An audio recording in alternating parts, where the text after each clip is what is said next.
So hello everyone.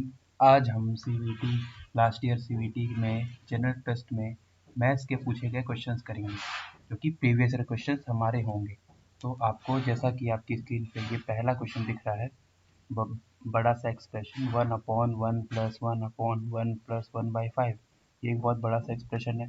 देख के लग रहा है कि इसे सॉल्व करने में कितना ज़्यादा टाइम लग जाएगा, लेकिन बहुत ही कम टाइम लगेगा। ये बहुत ही सीधा सा और ईजी सा सवाल है। तो इसे हम नीचे से सॉल्व करना शुरू करते हैं। तो नीचे से हम जैसे ये वाला पोर्शन पहले सॉल्व करेंगे 1+1/5 वाला। तो 1+1/5 को अगर हम सॉल्व करेंगे तो ये क्या हो जाएगा, एलसीएम लेते हैं, 5 वन ज़ा 5 प्लस 1 6/5 है ना, 6/5 हो जाएगा। लेकिन उसके ऊपर तो 1 है, ये आप देखो इसके ऊपर 1 है।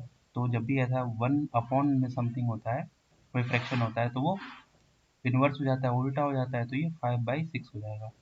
तो हमने कितना पोर्शन सॉल्व कर लिया, ये पूरा पोर्शन सॉल्व कर दिया। इसकी वैल्यू कितनी आई, 5/6। तो इसे हम एज इट इज़ लिख लेते हैं, इसे यहाँ पे एज इट इज़ हम इसे यहाँ लिख लेते हैं। तो हमारी कितनी वैल्यू आई थी, 5/6। तो पहले लिखते हैं 1/1 प्लस 5/6। अब इसे सॉल्व करते हैं, सेम काम हम करेंगे, एलसीएम लेंगे। 6 वन ज़ा 6 प्लस 5 11/6 हो जाएगा, 11/6 हो जाएगा। लेकिन इसके ऊपर तो 1 है ना। तो जब भी 1 होता है तो ये इन्वर्स हो जाएगा, उल्टा हो जाएगा। तो ये कितना हो जाएगा, फाइनली हमारा आंसर कितना हो जाएगा, 6/11 हो जाएगा।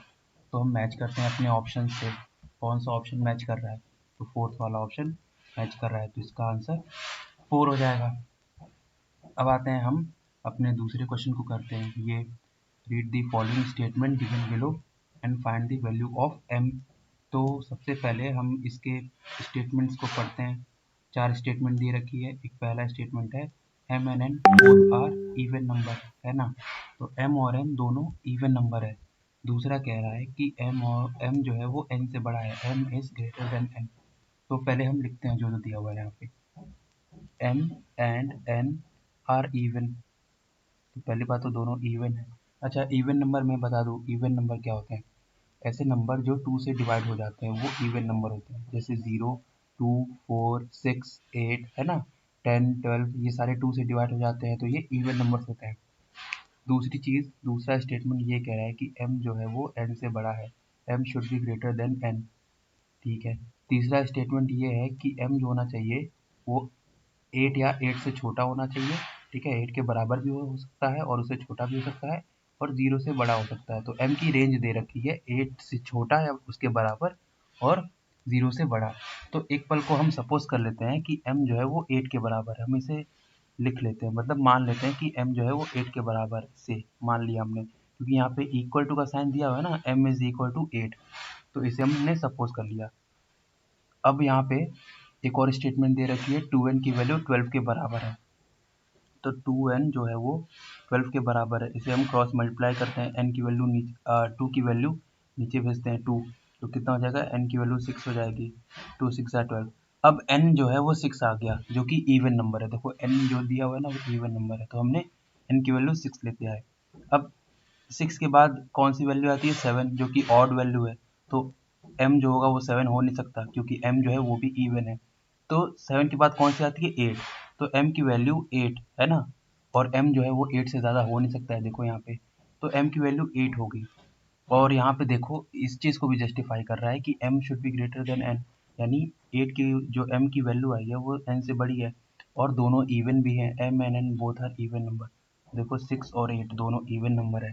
तो ये जो है हमारा क्वेश्चन हो गया, m की वैल्यू क्या हो जाएगी, 8। ठीक है। तो हम इसे मैच करते हैं, कौन से इक्वेशन से मैच कर रहा है, तो m इज इक्वल टू 8 ये सेकेंड नंबर से मैच कर रहा है, यानी बी ऑप्शन हमारा सही होगा।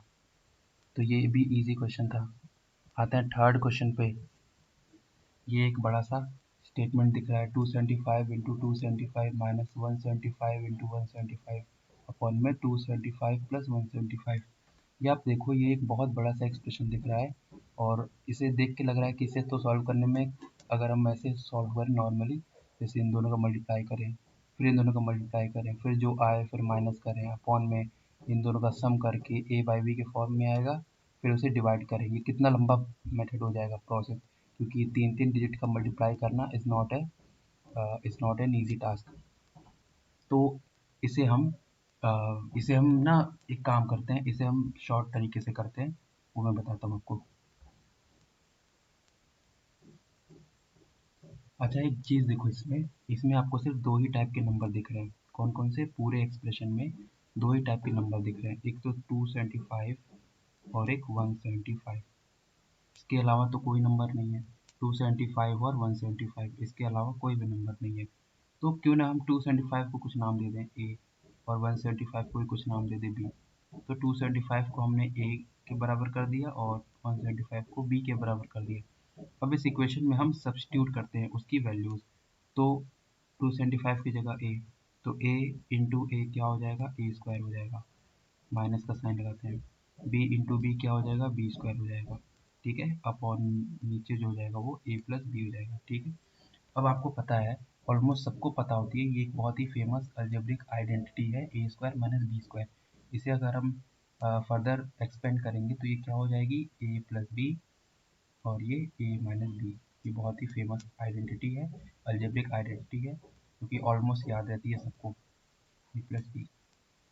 अब देखो ए प्लस बी से ए प्लस बी तो कट जाएगा, तो हमारे पास फाइनल क्या बच गया? ए माइनस बी। यही हमारा आंसर है बस।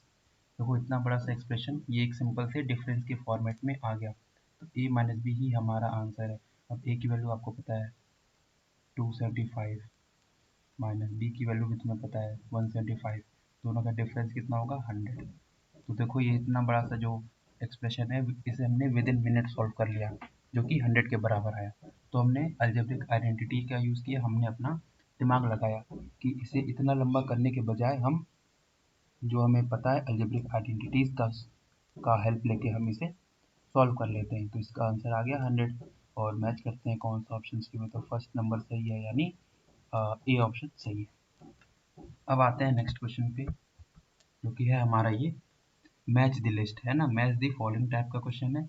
लेफ्ट साइड में इसके क्वेश्चंस दिए हैं और राइट साइड में इसके सॉल्यूशंस दिए हुए हैं। तो एक काम करते हैं, हम सॉल्व करना शुरू करते हैं।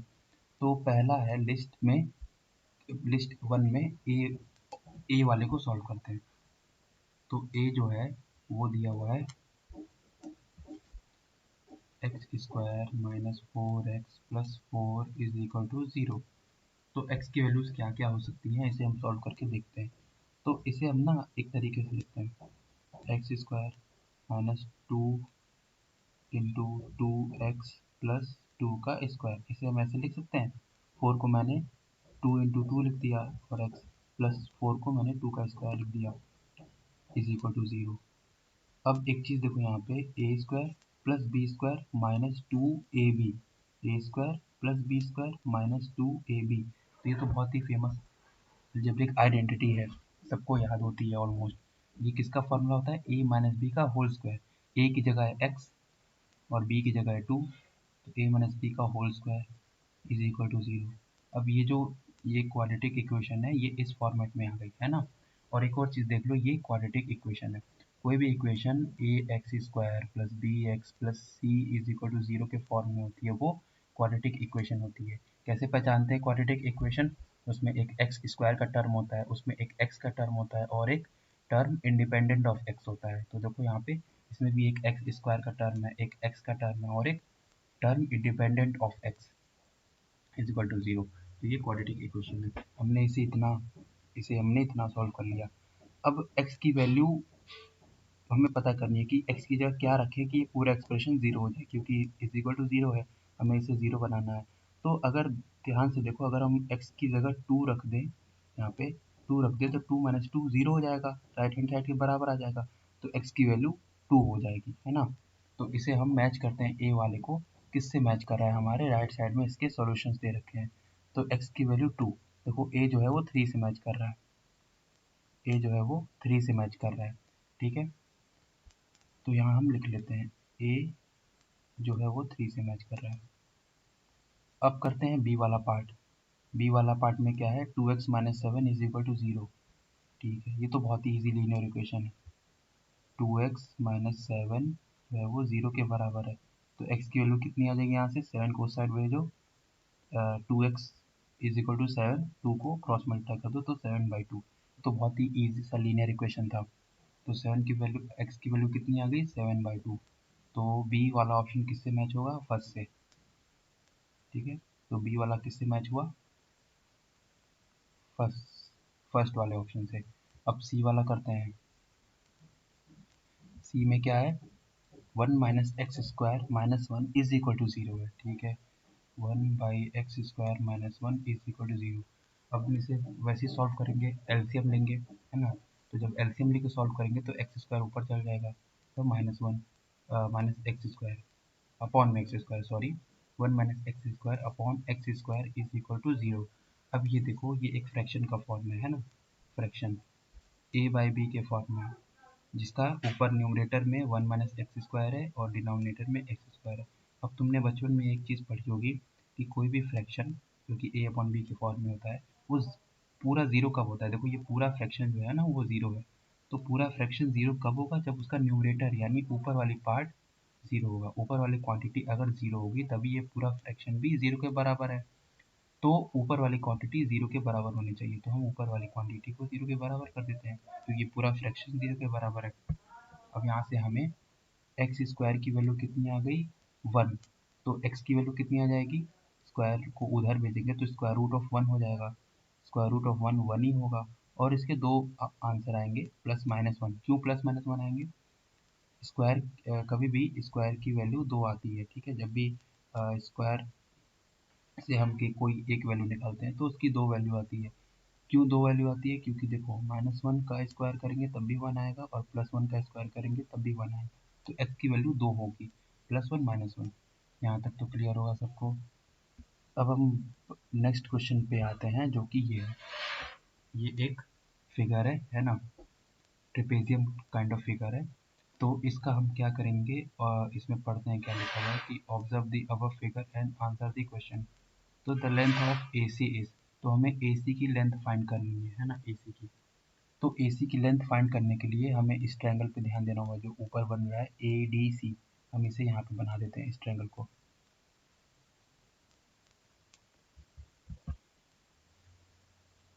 इसे हम बना देते हैं एज इट इज,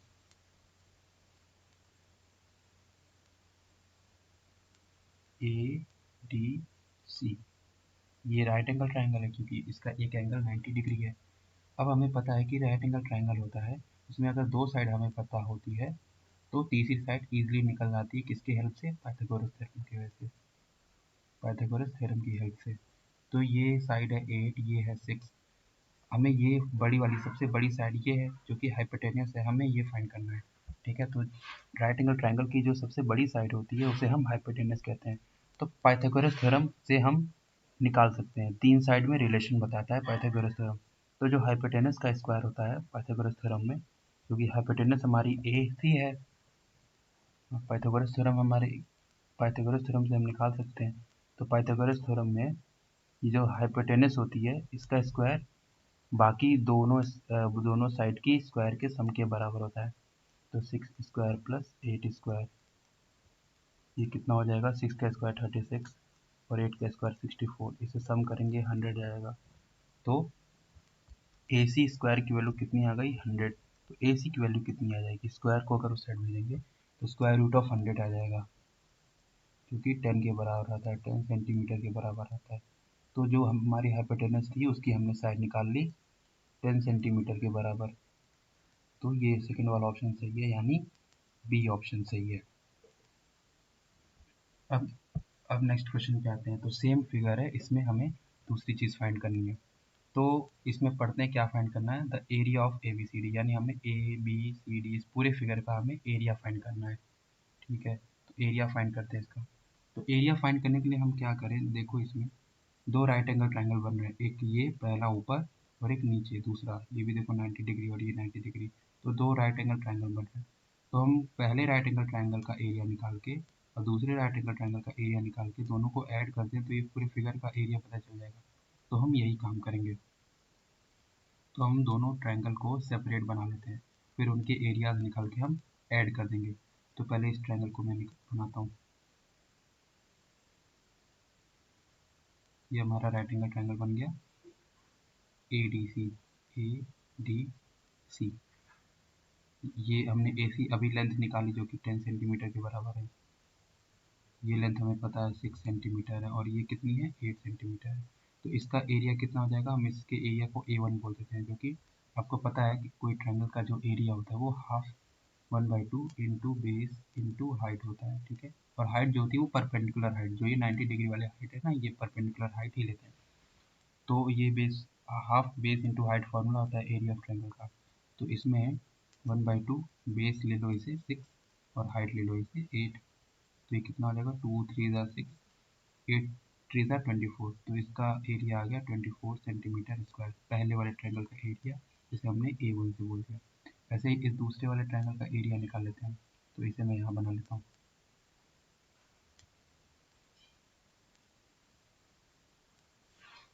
AC और ये B। AC की लेंथ हमें पता है 10 सेंटीमीटर और BC की लेंथ हमें पता है 7 सेंटीमीटर। तो इसमें भी हम सेम फार्मूला लगाते हैं, क्या 1/2 base into height, base into height. तो इसके एरिया को हम A2 बोल देते हैं। ये कितना हो जाएगा 1/2, बेस कितना है 10 और हाइट कितना है 7। सॉल्व करेंगे इसे, 2 5 ज़ा 10, तो ये 35 सेंटीमीटर स्क्वायर आ जाएगा, ठीक है। तो हमने पूरे फिगर को दो पार्ट में डिवाइड कर लिया, एक इस ट्रायंगल में और इस ट्रायंगल में। इस ट्रायंगल का एरिया A1 जो हमने निकाल लिया और इस ट्रायंगल का एरिया A2 जो हमने निकाल लिया। अब दोनों ट्रायंगल के एरिया को ऐड कर दें तो इस पूरे फिगर का एरिया निकल जाएगा। तो एरिया ऑफ फिगर कितना हो जाएगा, A1 प्लस A2, दोनों को ऐड कर दो, 24 प्लस 35 कितना हो जाएगा 549, 59 सेंटीमीटर स्क्वायर। तो इस पूरे फिगर का एरिया कितना आ गया 59 सेंटीमीटर स्क्वायर, जो कि ऑप्शन 3 से मैच कर रहा है, यानी सी ऑप्शन सही है। अब आते हैं नेक्स्ट क्वेश्चन पे। इसमें पूछ रहा है the length of A B, यानी इस ए बी की लेंथ हमें फाइंड करनी है। तो अभी मैंने थोड़ी देर पहले बताया ये एक राइट एंगल ट्रायंगल है, जिसमें ये साइड 10 हमने निकाली थी, ये साइड हमें पता है 7। तो ये साइड पाइथागोरस थ्योरम से निकल जाएगी, है ना, क्योंकि ये भी हाइपोटेनस ही है। तो ए बी स्क्वायर इसके बराबर होता है बाकी दो साइड्स के स्क्वायर के सम के बराबर होता है, 10 square plus 7 square. A B की लेंथ कितनी हो जाएगी, ये स्क्वायर करेंगे तो 100 प्लस 7 का स्क्वायर 49, 149 और स्क्वायर है उधर हो गया, स्क्वायर रूट में कितना हो जाएगा 149 सेंटीमीटर। तो इस ए बी की लेंथ कितनी हो गई 149 centimetre, square root of 149 centimetre. ये 4 ऑप्शन सही है, यानी डी ऑप्शन सही है। आई होप कि आप लोगों को ये समझ में आ रहा होगा। अब नेक्स्ट टाइप के क्वेश्चन पे आते हैं। ये क्वेश्चन है कि a shopkeeper is giving two consecutive discount of 30% and 20%। तो एक शॉपकीपर है, आप उसके पास गए, तो आपने आपने कोई सामान खरीदा, तो उस जिसका रेट है 1200 यहाँ पे दिया हुआ है। तो उसने बोला कि मैं 30% का डिस्काउंट भी दूंगा प्लस उस पर 20% का डिस्काउंट दूंगा। अब आपको तो सामान लेने से मतलब है, तो आपको समझ नहीं आएगा कि भाई पहले 30% दे रहा है फिर उसके बाद 20% और दे रहा है। तो आप कहो कि भाई एक फाइनल बताओ कि कितने का डिस्काउंट दे रहे हो। तो तो उसे हम निकालेंगे फाइनल डिस्काउंट। तो जब एक से ज़्यादा डिस्काउंट देते हैं तो उसे सक्सेसिव डिस्काउंट कहते हैं। तो सक्सेसिव डिस्काउंट का फॉर्मूला होता है सक्सेसिव डिस्काउंट। तो पहला डिस्काउंट प्लस दूसरा डिस्काउंट माइनस पहला और दूसरे डिस्काउंट का प्रोडक्ट अपॉन 100। तो इससे हम यहाँ पे रख के वैल्यूज हम एक फाइनल डिस्काउंट निकाल लेंगे, तो कि फाइनली हमें कितने का डिस्काउंट मिलेगा। तो रखते हैं यहाँ पे, पहला है हमारा 30 प्लस 20 माइनस 30 इंटू 20 जो कि 600 होगा, 400 में 6 यहाँ पे बचेगा। तो 30 प्लस 20 50 माइनस 6 44। तो हमें फाइनली 44% का डिस्काउंट मिला, है ना। अब हम देख लेते हैं कि ये जो 44% है वो कितना है। तो 1200 का 44% निकालते हैं,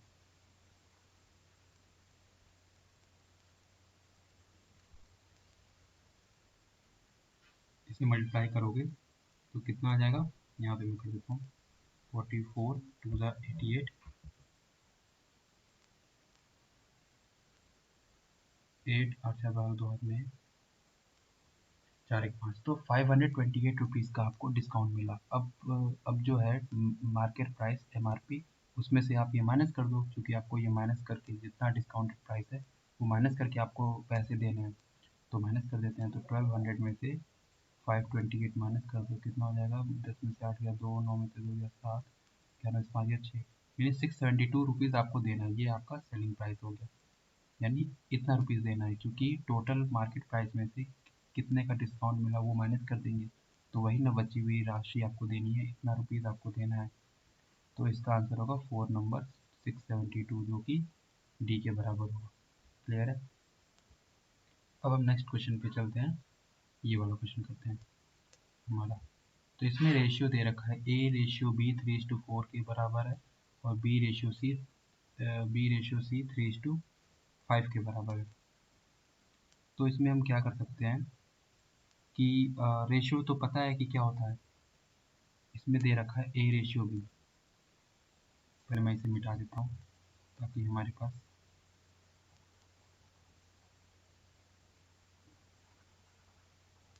कुछ स्पेस खाली हो जाए।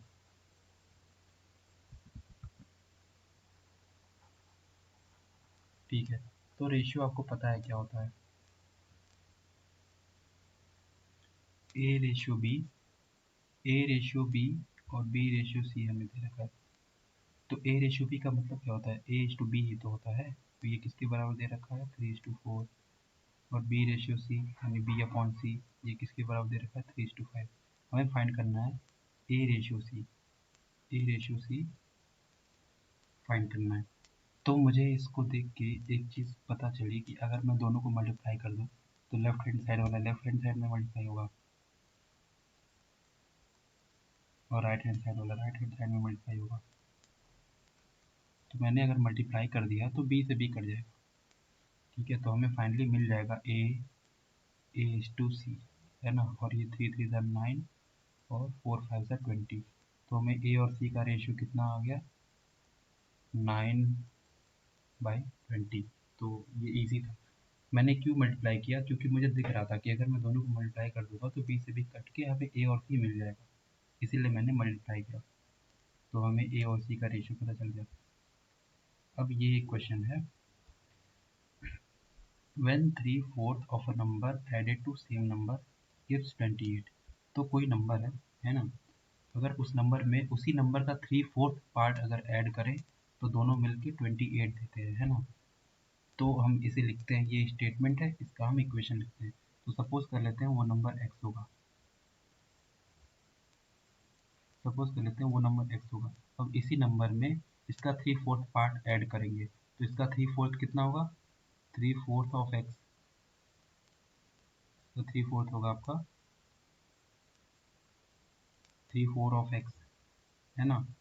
तो इसका 3/4 ऑफ x, इस नंबर का 3/4 ऑफ x इसी नंबर में ऐड करने पे हमें क्या मिलता है? 28 मिलता है। ठीक है, अब दोनों को सॉल्व कर लेते हैं। ठीक है, तो हमें क्या दिया हुआ है कि कोई नंबर है, उसका अगर हम 3/4 पार्ट उसी नंबर में ऐड करें तो हमें 28 देता है, 28 मिलता है। तो मैंने वही काम किया, कोई नंबर सपोज कर लिया x, अब उसका 3/4 कितना होगा? 3/4 ऑफ x, दोनों को ऐड करके हमें 28 मिल रहा है। इसे सॉल्व कर लेते हैं, तो x कॉमन ले लेते हैं, जब हमें सॉल्व करेंगे तो ये हो जाएगा आपका 7/4 इज इक्वल टू 28। यहाँ से सॉल्व करते हैं, x की वैल्यू कितनी हो जाएगी? 28 इंटू 4/7, 7 4 ज़ा 28। तो x की वैल्यू कितनी आ गई? 16, है ना। 4 4 ज़ा 16। अब आपसे पूछ रहा है कि 1/4 ऑफ दैट नंबर इज, उस नंबर का 1/4 कितना होगा? तो 1/4 कितना होगा? 1/4 ऑफ x, जो कि 16/4 विच इज़ 4, 4 के बराबर होगा। तो ये तो बहुत ही ईजी क्वेश्चन था। कौन सा ऑप्शन सही होगा? सेकेंड नंबर, यानी बी ऑप्शन हमारा सही होगा। ठीक है, तो ये हो गया। अब ये क्वेश्चन है हमारे पास सामने कि ये एक लाइन्स एंड एंगल्स का क्वेश्चन है। तो इसे हम ऐसे बताते हैं, इसे हम मिटा देते हैं ताकि हमारे पास स्पेस आ जाए लिखने के लिए।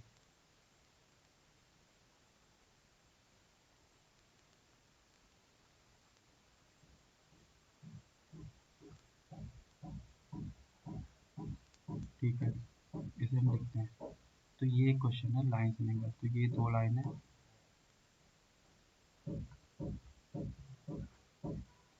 ये लाइन ए बी, ये लाइन सी डी,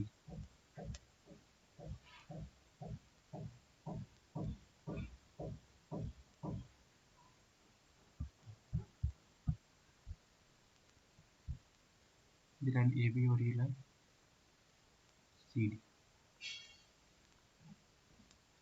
ये एंगल दे रखा है आपको 2y प्लस 20 डिग्री, और ये एंगल दे रखा है आपको 2x माइनस 10 डिग्री। ठीक है, अब हमें पूछ रहा है x प्लस वाई की वैल्यू कितनी होगी, यानी x प्लस वाई की वैल्यू कितनी होगी। तो हम इसमें लाइन्स एंड एंगल्स का पार्ट लगाते हैं। अच्छा, ये अगर एंगल 2x माइनस 10 है तो ये भी एंगल 2x माइनस 10 होगा। कैसे? क्योंकि ये अगर दो लाइन एक दूसरे को इंटरसेक्ट करती है, ये एंगल और ये एंगल बराबर होते हैं, इसे हम वर्टिकली ऑपोजिट एंगल कहते हैं। तो सेम चीज़ यहाँ भी लग रही है, ये एंगल अगर 2x माइनस 10 है तो ये भी 2x माइनस 10 होगा। अच्छा, एक और प्रॉपर्टी होती है, अगर ये पैरेलल लाइन से इससे सेम लाइन काट रही है तो ये एंगल और ये एंगल बराबर होते हैं, इसे ऑल्टरनेट ऑपोजिट एंगल कहते हैं। ठीक है, ऑल्टरनेट एंगल। तो जैसे ये एंगल है वैसे ये भी एंगल बराबर होगा।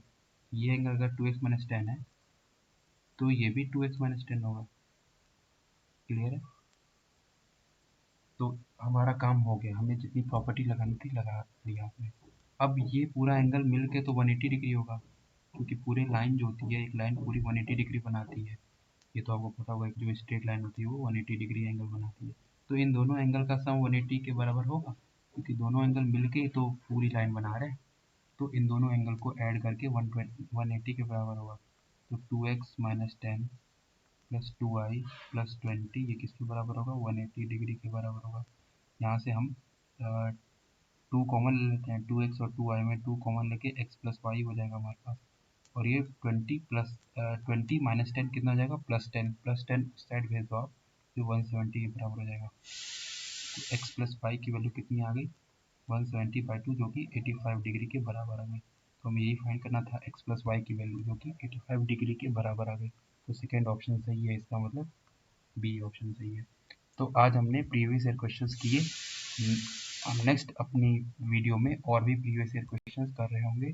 तब तक के लिए हैव अ नाइस डे सबको, एंड हमारे एजुकेशन जोन चैनल को फॉलो करें एंड अपनी सीवीटी की प्रिपरेशन को बूस्ट करें। Thank you.